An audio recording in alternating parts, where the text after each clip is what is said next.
Providence Municipal Court operates on a distinct frequency, a low-level hum of anxiety mixed with the dry rustle of government forms.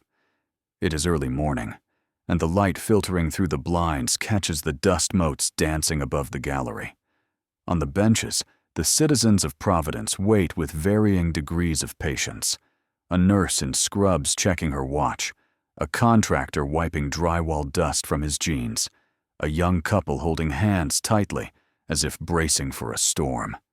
At the center of this gravity sits Judge Caprio. He is an island of calm in a sea of minor infractions, his head bowed over a docket that details the small, messy realities of city life. His pen hovers over a parking violation, his expression one of practiced concentration, the kind that comes from hearing 10,000 excuses and looking for the one grain of truth. The room is quiet, a respectful silence held together by the shared understanding that this is a place of consequence, where the rules of the road intersect with the struggles of the wallet. Then, the atmosphere fractures. The heavy side door doesn't just open, it swings wide with a performative lack of care, announcing an arrival that demands attention without asking for permission. Ethan Thorne frames himself in the doorway. He is 16, but he carries himself with the unearned confidence of someone who has never heard the word no. He is dressed not for court, but for a music video shoot, a designer tracksuit that costs more than the combined fines of everyone else in the room, pristine high-top sneakers that squeak sharply against the linoleum, and oversized headphones resting around his neck like a modern Torx of nobility. He drifts into the aisle, ignoring the empty seats in the back, his movement languid and deliberate. Judge Caprio lifts his eyes from the file. He doesn't speak immediately. He observes. He sees the posture, the slouch that screams indifference. Ethan catches the judge's gaze and doesn't flinch, doesn't straighten up, doesn't show a flicker of the usual deference defendants bring before the bench. Instead, a corner of his mouth quirks up, a smirk that borders on a sneer. He looks around the room, his eyes sliding dismissively over the nurse and the contractor, treating the municipal court like a waiting room he's too important to be in. Then, in a move that sucks the air out of the room, he reaches into his pocket. He pulls out the latest model smartphone, holds it up at chest level, and begins to type. The tapping of his thumbs is audible in the stunned silence. He isn't just checking the time. He is broadcasting his boredom. The bailiff stiffens by the wall, hand moving instinctively to his belt, eyes narrowing at the blatant breach of protocol. Judge Caprio sets his pen down. The click of the plastic against the wood echoes like a gavel strike. The warmth in the judge's eyes cools, replaced by the sharp, assessing look of a man who recognizes that the hardest cases aren't about broken laws, but about broken attitudes. The show has begun, but Ethan Thorne clearly thinks he is the director, not the defendant. The atmosphere in the municipal court shifted instantly, the casual hum of the morning docket evaporating into a tense, sterile silence. The court clerk, a woman who had seen decades of Providence's worst and best, adjusted her spectacles with a sharp, deliberate motion. She didn't just read the file, she wielded it. Her eyes flicked up, locking onto the 16-year-old defendant with a sternness that usually made grown men straighten their ties. Ethan Thorne stood at the podium, his posture a study in defiance, hips cocked, arms crossed tightly over the logo of a designer tracksuit that whispered of old money and zero consequences. He chewed the inside of his cheek, staring past the bench, bored. Ethan Thorne, the clerk announced, her voice cutting through the room like a gavel strike. Charged with operating a motor vehicle at 70 miles per hour in a posted 35-mile-per-hour zone. She paused, letting the arithmetic of danger hang in the fluorescent-lit air. Location: Main Street.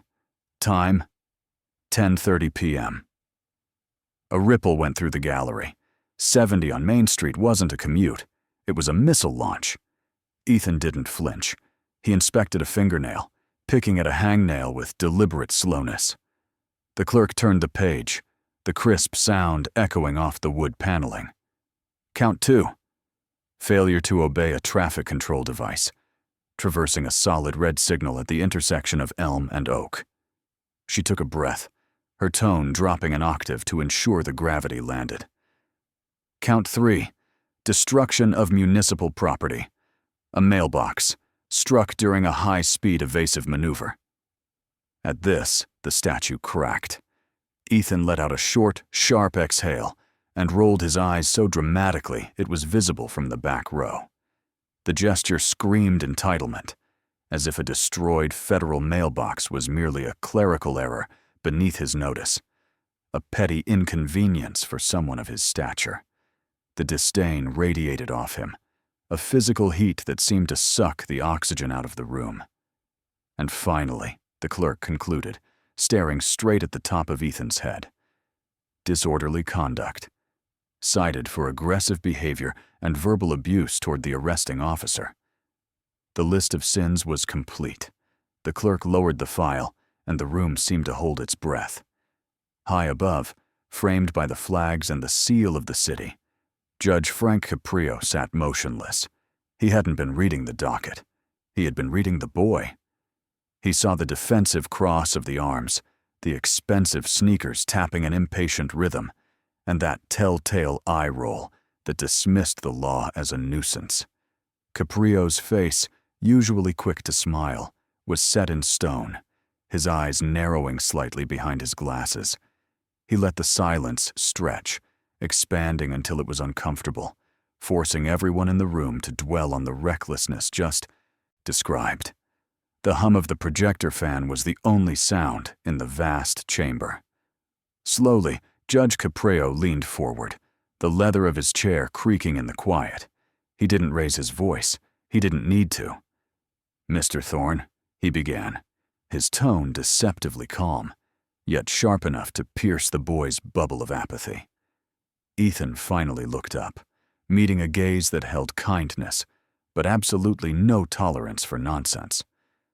"Do you understand the potential consequences of that speed in a residential area?" The question wasn't rhetorical.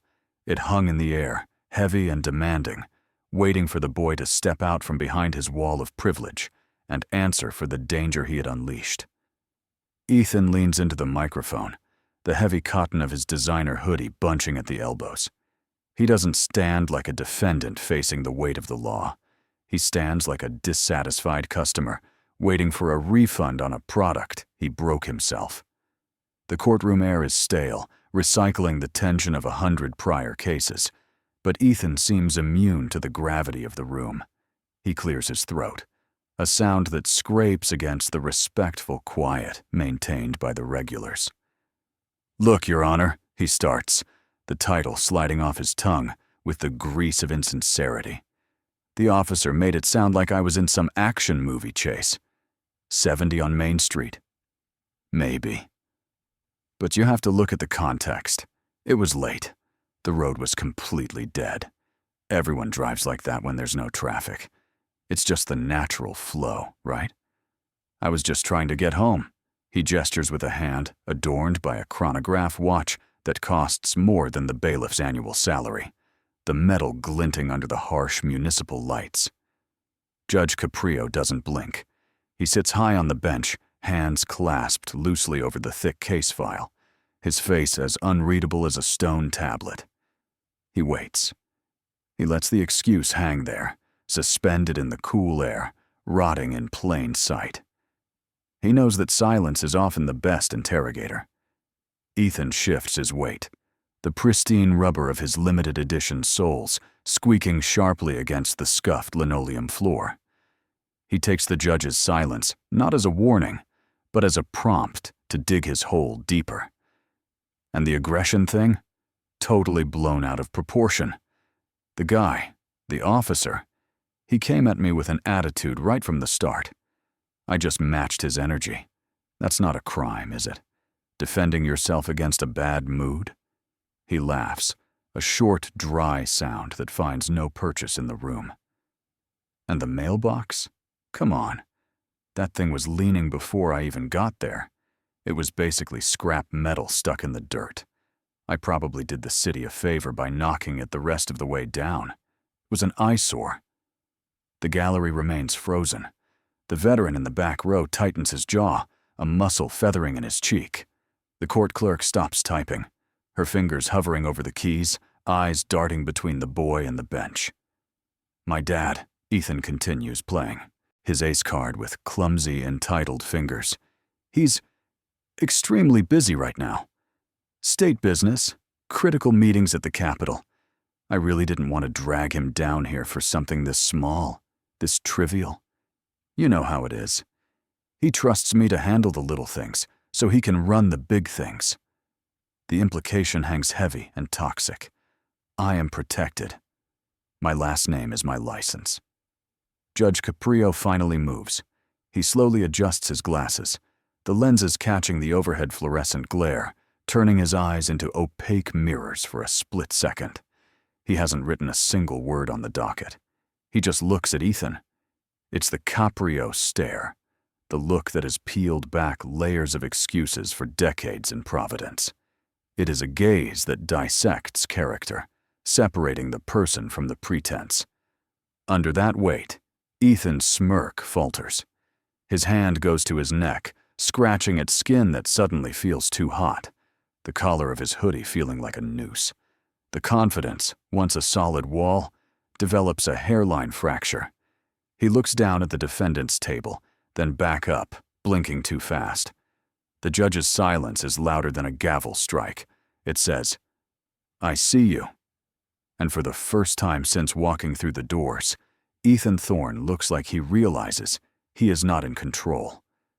The air in the courtroom feels thin, stretched tight by the boy's dismissal of the charges. Judge Caprio leans back, his fingers steepled, eyes scanning the gallery. He isn't looking for a lawyer, he is looking for the neighborhood. From the third row, movement breaks the stillness. Arthur Jenkins rises. He's 80, maybe older, wearing a pressed button-down that has seen better decades, and a hat resting respectfully in his hands. A pin on his lapel catches the fluorescent light. Vietnam, perhaps, or Korea. He moves with the slow, deliberate mechanics of joints that have weathered too many winters. "State your name for the record, sir," Judge Caprio says, his voice softening from the steel edge he used on the teenager. "Arthur Jenkins, Your Honor. I live on the corner of Main and Elm. Have for 40 years. His voice carries a tremor, a slight vibrato of age, but the foundation is solid granite. He doesn't look at the floor, he looks at the bench. Ethan Thorne sighs, a sound meant to convey boredom, checking his fingernails. But the room has shifted. The silence belongs to Mr. Jenkins now. "I don't come down here to complain about noise, Judge," Arthur continues, shifting his weight to a cane that taps the linoleum. "Kids are loud, I know that. But this isn't noise. It's a weapon." He gestures vaguely toward the defendant's table without turning his head. "That black car, it screams past my porch every night around 10. Not driving, flying." Judge Caprio nods, inviting him to continue. The pen in the judge's hand hovers over the docket, motionless. "Last Tuesday," Arthur says, and here the tremor in his voice spikes, sharp and painful. "My granddaughter, Sophie, she's 7. She was on the sidewalk, just turning her bike around near the curb. The sun was still up. It wasn't dark." He pauses, swallowing hard against a memory that clearly terrifies him. He came through the red light at Elm, didn't touch the brakes. The wind from his car actually knocked Sophie's bike over. If she had been 2 feet to the left. Arthur stops. He doesn't finish the sentence because he doesn't have to. The math of velocity and flesh hangs heavy in the air. "I saw the face in the window, Judge. I saw him laughing on his phone while my granddaughter was crying on the concrete." For the first time, the smirk on Ethan Thorne's face falters. The digital glow of his world is pierced by the analog reality of an old man's fear. He shifts in his designer sneakers, the leather squeaking awkwardly in the quiet. He looks up, intending to roll his eyes again, but finds he cannot meet Arthur Jenkins' gaze. The veteran's testimony isn't an argument. It is a mirror, and the reflection isn't flattering. "We built that neighborhood to be safe," Arthur finishes, his voice dropping to a whisper that carries to the back of the room. He's tearing it apart, one red light at a time. Judge Caprio looks from the veteran to the teenager. The contrast is absolute. Sacrifice versus entitlement, stewardship versus negligence. The judge doesn't speak immediately. He lets the weight of Arthur's words settle like dust after a collision, ensuring that even the governor's son can feel the gravity of the room. Judge Caprio doesn't counter the boy's excuses with a lecture. Not yet. Instead, he leans back, the leather of his chair creaking in the sudden hush, and simply nods to the bailiff standing by the wall monitor. A remote clicks. The courtroom's ambient hum, the shuffling feet, the coughs, the rustle of jackets, evaporates as the large screen to the left of the bench flickers into high-contrast life. There is no sound on the feed, but the violence of the motion screams loud enough.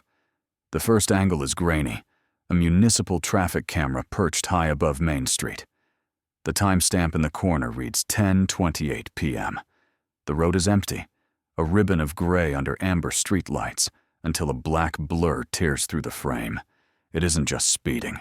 It is erasing the distance between safety and catastrophe. The sleek chassis of the sports car dips aggressively as it weaves, ignoring the lane markers entirely. In the gallery, a woman gasps softly.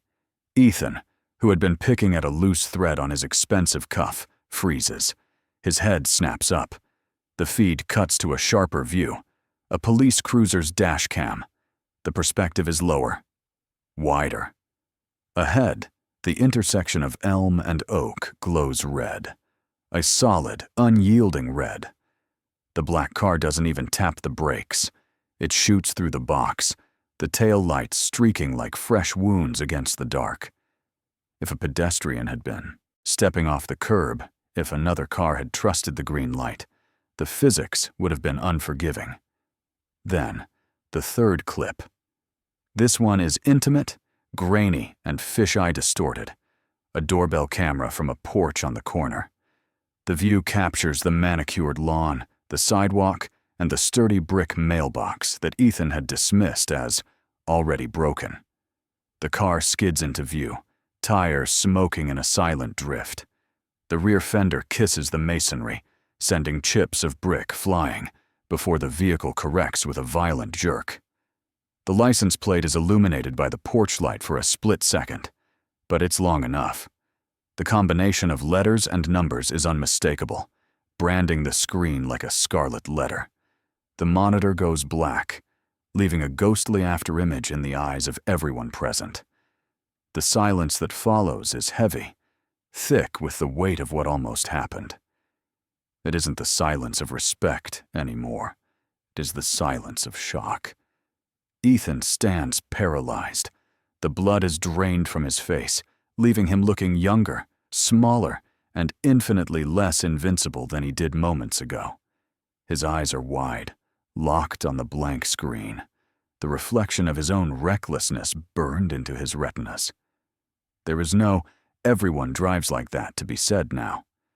The digital witness has spoken, and its testimony is absolute. Judge Caprio watches him, his expression unreadable but intense, letting the boy sit in the cold shadow of the truth. The screen snaps to black, leaving a rectangular afterimage burned into the retinas of everyone in the courtroom. The projector's fan whirs down, a dying mechanical breath that seems deafening in the sudden quiet.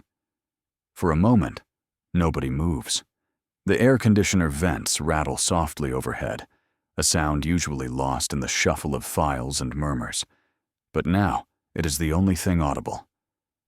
Ethan Thorne stands frozen. The blue glow of the monitor is gone, and with it, the armor of his indifference. The darkness of the blank screen reflects his own silhouette back at him, a 16-year-old boy in a $1,000 tracksuit who suddenly looks very small against the mahogany backdrop of the law. Judge Caprio doesn't rush to fill the silence. He knows the power of a pause. He takes off his reading glasses, folding them slowly, the plastic clicking sharply against the bench surface. He looks at the empty space where the video just played, then shifts his gaze to the defendant. It is not an angry look. It is the look of a grandfather who has seen this story 100 times and is tired of the ending. "Mr. Thorne," Caprio says, his voice dropping an octave, stripping away the theatricality of the earlier proceedings. "That was you, wasn't it?" The question hangs there, not demanding an answer because the answer is already screaming from the paused frame. Ethan's eyes dart to the floor, tracing the scuff marks on the linoleum. His hands, previously busy with his phone or crossed in defiance, now hang limp at his sides. The expensive fabric of his designer sleeves bunches up as his shoulders hunch forward. "The video shows exactly what Mr. Jenkins described," Caprio continues, gesturing briefly toward the veteran in the gallery. "No exaggeration. No old man's imagination. No misunderstanding. Just pure, unadulterated recklessness." The judge leans forward, clasping his hands. The friction of his skin is audible in the hushed room.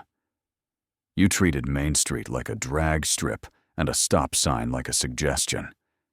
Do you understand, truly understand, what could have happened in that split second between the red light and the crosswalk?"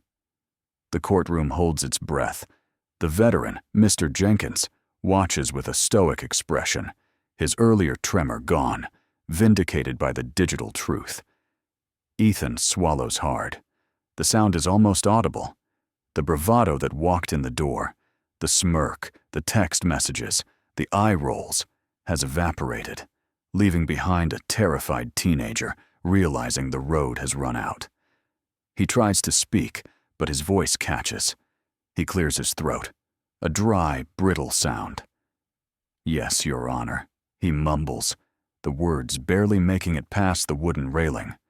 He refuses to look up, staring fixedly at the judge's nameplate as if it might burn him. It is a total capitulation. The illusion of untouchability, constructed by wealth and a famous last name, lies shattered on the courtroom floor, swept away by 30 seconds of grainy video footage. Frank Caprio watches him, measuring the sincerity of the fear, knowing that true justice often begins exactly at the moment the ego breaks. The silence in the courtroom isn't empty, it is heavy, filled with the dust of 1,000 previous excuses that didn't stick. Judge Frank Caprio allows the quiet to stretch, letting the weight of the video evidence settle onto Ethan Thorne's shoulders. The 16-year-old, previously armored in arrogance and designer fabric, now looks small against the mahogany backdrop of the bench. He waits for a dollar amount, a figure he can text to his father's accountant before lunch. But Caprio isn't looking at the fee schedule. He is looking at the boy. The judge removes his glasses, rubbing the bridge of his nose, a gesture of fatigue not from the hour, but from the repetition of reckless youth. "Mr. Thorne," Caprio says finally, his voice low, devoid of the theatrical anger Ethan expected. "In this room, we often see people who made mistakes because they were rushing to a second job or to a hospital. You were rushing because you could." The judge leans forward, clasping his hands. "A fine is a transaction. For someone in your position, it is a fee for entertainment. You pay it, you leave, you forget. But the danger I just saw on that screen, that is not something you can buy your way out of." Ethan shifts his weight, the expensive sneakers squeaking softly on the linoleum. He checks the clock, still hoping for a quick exit. Caprio catches the glance and shakes his head. "We are going to deal in a different currency today. Not money. Time." The clerk's typing stops. The room leans in. 40 hours, the judge announces, the words landing with physical weight. Community service, and not filing papers in air-conditioned offices. You will be cleaning the municipal parks, specifically the ones abutting the elementary schools you treated as a racetrack. Ethan's breath hitches, a sharp intake of air that sounds like a tire losing pressure. Trash, public parks, visibility.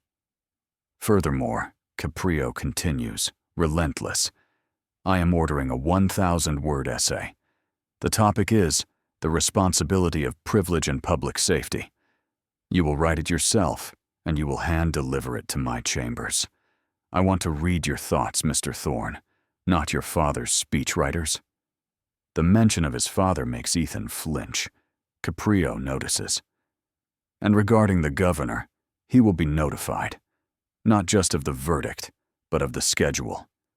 He will receive a log of every hour you serve.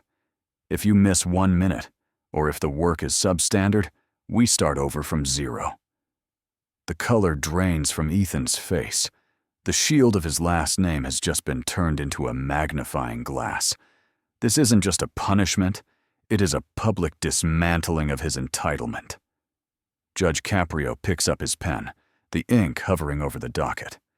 He looks at Ethan, not with malice, but with a stern, grandfatherly hope. I am not doing this to break you, son. I am doing this because the next time you stand before a judge, I don't want the charge to be manslaughter. We don't erase the footprint just because you own the shoe. You have to sweep the floor. The pen scratches audibly across the paper, sealing the fate of the governor's rebel. The gavel's echo didn't last, but the sentence did. At 6 a.m. on a Saturday, the air in Memorial Park is cold enough to bite through a designer hoodie. Ethan Thorne stands by the maintenance shed, the orange safety vest hanging off his frame like a neon accusation. He looks at the rake in his hand as if it were an alien artifact. His sneakers, limited edition, pristine white leather, sink an inch into the damp mulch near the swing sets. The supervisor, a man with skin like cured leather and zero interest in who Ethan's father is, points a gloved finger at the fence line. Start there, he says. Don't stop until you hit the oak tree. The first few hours are a performance of resentment. Ethan stabs at wrappers with a pick stick, checking his phone every 3 minutes, waiting for a notification that will save him. None comes. By noon, the sun has turned the vest into a kiln. The sweat isn't the gym kind. It's gritty. He bends to retrieve a shattered glass bottle near the sandbox, the jagged edges catching the light. He pauses. He remembers the veteran's testimony about the granddaughter on the bike. The glass goes into the bag. The phone stays in his pocket. Over the next 2 weekends, the montage of labor strips away the varnish. The white sneakers turn gray, scuffed by gravel and stained by grass. The blisters on his palms bubble and break, forming calluses over soft skin that had never known friction heavier than a steering wheel. He stops looking for an audience. He just works. One afternoon, a group of kids races toward the jungle gym he just swept clear of debris. They laugh, running blindly. Ethan flinches, instinctively reaching out as if to slow them down, then realizes the path is safe, because he made it safe. His posture, usually a slouch of practiced indifference, straightens. He leans on the rake, watching them play, a smudge of dirt across his cheek where the arrogance used to be. The final labor happens under the hum of a desk lamp in his bedroom. It is 2 a.m. The house is silent, the luxury of his surroundings feeling different now, heavier. On his laptop screen, the cursor blinks at the end of a sentence. The essay. Prompt. The responsibility of privilege. He highlights a paragraph full of justifications and hits backspace. The screen goes white. He cracks his knuckles, the skin rougher than before, and starts typing again. This time, the words aren't calculated to impress a teacher or appease a parent. They are raw. He writes about the fear in the veteran's voice, He writes about the glass in the sandbox. He writes about the realization that the rules aren't walls to break, but foundations that hold up the world for people who can't buy their way out of consequences. When he finally closes the laptop, the boy reflected in the dark screen looks tired, stripped of his armor, and for the first time, entirely real. The calendar on the wall has turned, but the hum of the municipal court remains constant. The same fluorescence buzz, the same wood polish scent hangs heavy in the air, and the gallery is filled with the usual tapestry of anxious faces. But when the bailiff calls Ethan Thorne, the atmosphere shifts. 3 weeks ago, a boy in a $1,000 tracksuit walked in like he owned the building, telegraphing arrogance with every step. Today, the figure approaching the bench is barely recognizable. The designer labels are gone, replaced by a simple, crisp, button-down shirt tucked into slacks. The headphones are absent. His hands, previously busy with a phone, are clasped respectfully behind his back. The swagger has been ironed out, replaced by a posture that suggests he has learned the weight of standing still. Judge Caprio adjusts his glasses, the lenses catching the light as he looks down at the file, then up at the defendant. He doesn't smile immediately. He observes. "Good morning, Mr. Thorne," the judge says, his voice testing the waters. "Good morning, Your Honor," Ethan replies. The tone is different, clear, direct, stripped of the teenage rebellion that filled the room last time. He looks the judge in the eye, not past him. "I've completed the 40 hours, and the essay is on your desk. I learned a lot." Judge Caprio lifts a stack of papers. It isn't a hastily scribbled note. It is a thick, thoughtful document. He flips a page, his eyes scanning a highlighted paragraph. "I read it last night," Caprio says, tapping the paper. "You wrote here about the difference between being watched and being seen. Interesting choice of words for a young man in your position."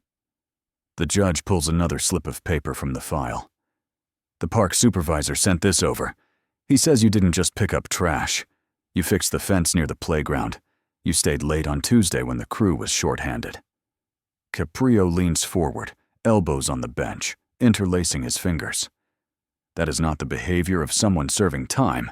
That is the behavior of someone serving his community. Ethan nods, a flush of genuine humility coloring his cheeks. "I didn't realize how much work goes into keeping things safe, Your Honor." "Mr. Thorne," Caprio says, his voice dropping to that familiar fatherly register that resonates through the microphone and into the hearts of the gallery. "Although the damage is done, I believe you have learned a valuable lesson. We cannot undo the danger you caused. The points on your license will stay. That is the scar that reminds you not to touch the fire again." The judge picks up his pen, the scratching sound distinct in the silent room. "But because you have shown us that you can build rather than destroy, I am significantly reducing your fine." The gavel doesn't bang. It taps, a punctuation mark rather than a hammer blow. "Your father is a powerful man, Ethan, but power without character is just noise. Use this experience. Don't just be a man with privileges. Be a leader who understands the cost of them." As Ethan turns to leave, there is no murmuring in the gallery, only the quiet, collective exhale of a room that has witnessed something rare, a second chance actually earned. Frank Caprio watches him go, a faint, satisfied nod concluding the chapter. "Next case,"